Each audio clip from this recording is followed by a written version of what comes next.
For industry, what do you need? Power, airports, roads. I think no state can compete now with the type of roads we have within our state. I'm talking about the whole state. ਤੁਸੀਂ ਅੱਜ ਕਿਤੇ ਵੀ ਜਾਣਾ ਪੰਜਾਬ 'ਚ, Ludhiana centre ਰੱਖ ਲਓ, ਲੁਧਿਆਣੇ ਤੋਂ ਚੰਡੀਗੜ੍ਹ ਆਉਣਾ, you drive at night, you won't know whether you are riding in a European country ਔਰ ਲਿਟ ਹੈ, ਸਾਰਾ ਕੁਛ ਹੈ, ਤੁਹਾਨੂੰ ਚੇਂਜ ਦਿਖ ਰਹੀ ਹੈ। ਐਂਡ ਜਦੋਂ ਮੈਂ ਅਨਾਊਂਸ ਕੀਤਾ ਸੀ, ਕੋਈ ਕਹਿੰਦਾ ਸੀ ਨਹੀਂ ਹੋ ਸਕਦਾ, ਐਂ ਕਿਵੇਂ ਹੋ ਸਕਦਾ ਹੈ, ਐਂਡ ਵੀ ਡਿਡ ਇਟ। ਮੇਰੀਆਂ 2 ਰੋਡਸ ਰਹਿ ਗਈਆਂ ਜਿਹੜੀਆਂ ਮੈਂ, ਜਿਹਨੇ ਪੰਜਾਬ ਨੂੰ ਚੇਂਜ ਕਰ ਦੇਣਾ ਸੀ, ਪਰ ਮੈਂ ਮਗਰ ਪੈ ਪੈ ਕੇ ਉਹ ਵੀ ਹੁਣ ਮੈਨੂੰ ਲੱਗਦਾ ਅਗਲੇ 5 ਸਾਲਾਂ 2-3 ਸਾਲਾਂ 'ਚ ਕੰਪਲੀਟ ਕਰਨਾ ਸੀ। ਉਹ ਰੋਡਸ ਮੈਂ ਗਡਕਰੀ ਸਾਹਿਬ ਕੋਲ ਗਿਆ, because I had in mind to how to connect Punjab to Bombay ports. I took the map of India, ਮੈਂ ਗਡਕਰੀ ਸਾਹਿਬ ਕੋਲ ਗਿਆ, ਮੈਂ ਮੈਪ ਰੱਖਿਆ, ਮੈਂ ਇੱਕ ਫੁੱਟ ਰੂਲਰ ਲੈ ਗਿਆ, ਮੈਂ ਕਿਹਾ Gadkari Sahib, and he is a very good guy, do you know something, he is a right guy for prime ministership. ਮੈਂ ਤੁਹਾਨੂੰ ਅੱਜ ਦੱਸਾਂ, ਮੇਰੇ ਵਰਗਾ ਡਿਸਾਈਸਿਵ ਉੱਥੇ ਹੀ ਫੈਸਲਾ ਕਰਨ ਵਾਲਾ। ਆਈ ਐਮ ਟੈਲਿੰਗ ਯੂ, ਕੋਈ make in Punjab, make in India ਨਹੀਂ, ਸਵੱਛ ਭਾਰਤ ਨਹੀਂ, ਡਾਇਲਾਗ ਨਹੀਂ ਹੈ ਕੋਈ, ਪ੍ਰੈਕਟੀਕਲ। ਮੈਂ ਉਹਨਾਂ ਕੋਲ ਗਿਆ, ਮੈਂ ਕਿਹਾ ਯਾਰ ਆਹ ਦੇਖੋ ਗਡਕਰੀ ਸਾਹਿਬ, ਆਹ ਦਿੱਲੀ ਹੈ, ਆਹ ਪੰਜਾਬ ਹੈ, ਅੰਮ੍ਰਿਤਸਰ ਹੈ, ਤੇ ਆਹ ਚੰਡੀਗੜ੍ਹ ਹੈ। Do you know how it is? This is the road present. Delhi ਫਿਰ ਚਲੇ ਜਾਂਦੀ ਉੱਤੇ ਚੰਡੀਗੜ੍ਹ ਨੂੰ, then it comes like this to Amritsar. ਮੈਂ ਕਿਹਾ ਗਡਕਰੀ ਸਾਹਿਬ, ਇੱਥੇ ਰੋਜ਼ ਐਕਸੀਡੈਂਟ ਹੁੰਦੇ ਹੈ, why don't we join this, do something like this, straight ruler ਰੱਖਦਾ ਮੈਂ। ਕਹਿੰਦਾ ਯਾਰ, ਮੈਂ ਕਿਹਾ it saves 130 kilometres, and he agreed. And then we held a meeting. We had a meeting with called Haryana Chief Minister, ਤੇ ਸਾਰੇ ਆ ਗਏ ਨਾਲ ਹੀ ਸੀ ਉਦੋਂ ਵੀ। ਆਈ ਥਿੰਕ, ਮੈਂ ਕਿਹਾ, ਕਹਿੰਦਾ ਯਾਰ ਗੱਲ ਵਧੀਆ। ਮੈਂ ਕਿਹਾ ਤੁਹਾਡੇ ਹਾਰਟ ਆਫ ਲੁਧਿਆਣਾ ਆਪਣੇ ਹਰਿਆਣੇ ਜਾਊਗੀ, it's a new network, and we connected like ਇੱਥੋਂ ਮੁੱਲਾਂਪੁਰ ਕੋਲੋਂ, ਉੱਥੋਂ ਪਟਿਆਲੇ ਕੋਲੋਂ, ਇੱਧਰ ਜਲੰਧਰ ਦੇ ਨਾਲ ਕੋਲੋਂ, and it touches Amritsar. 130 kilometre short, total distance Delhi to Amritsar 310 kilometers expressway, access controlled, means 3 hours.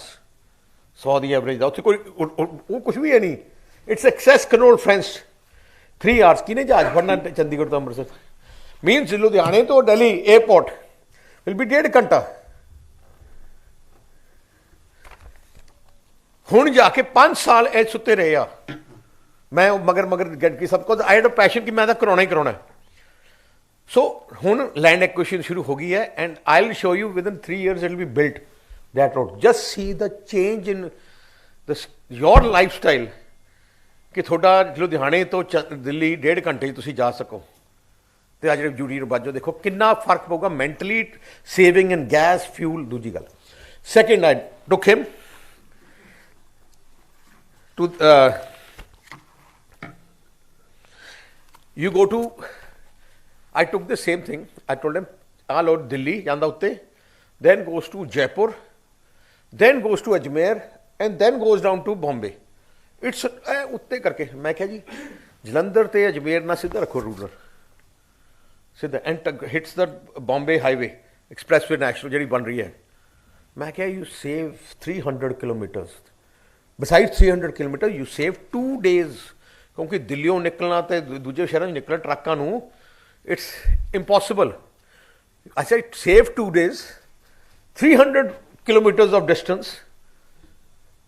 It'll change the complete Punjab's connection with Bombay ports.